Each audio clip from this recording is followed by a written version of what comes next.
বলেন তো, পৃথিবীতে এমন একটি বস্তু আছে বা এমন একটি জীবন্ত সত্তা আছে বা এমন একটা জিনিস আছে যেটা 24 আওয়ার্স আপনার জন্য উইথাউট এনি ফি কাজ করে।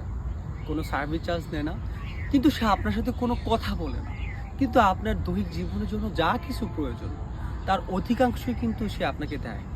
বলতে পারবেন জিনিসটা কি? হয়তো অনেকেই ধরে ফেলেছেন, সেটা হচ্ছে গাছ। আল্লাহ কিন্তু সূরা নাজম এবং সূরা আল হাজে কিন্তু একাধিকবার গাছের কথা কিন্তু অন্যান্য যিনি পাহাড় পর্বত এবং মানুষের সাথেও কিন্তু ওই গাছের কথাটাও কিন্তু উল্লেখ করেছে।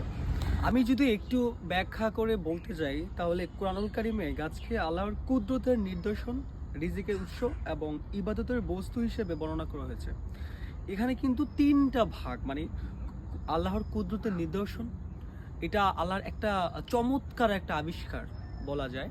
কারণ গাছ এমন একটা জিনিস যে 24 ঘন্টা আপনার অক্সিজেন দেয় আপনাকে। আপনি ওই যে অক্সিজেন নেন, সে কোত্থেকে নেন? গাছ থেকে নেন।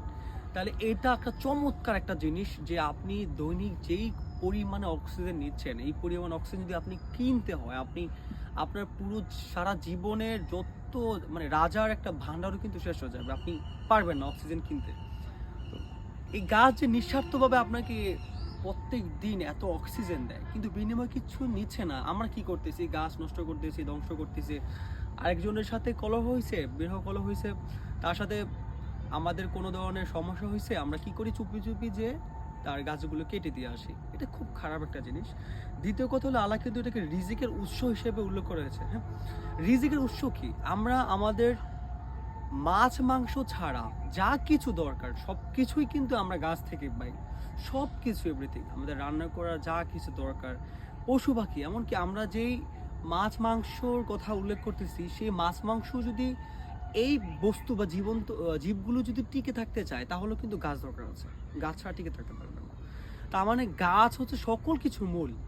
হ্যাঁ, আরেকটা জিনিস হচ্ছে ইবাদতের বস্তু হিসাবে।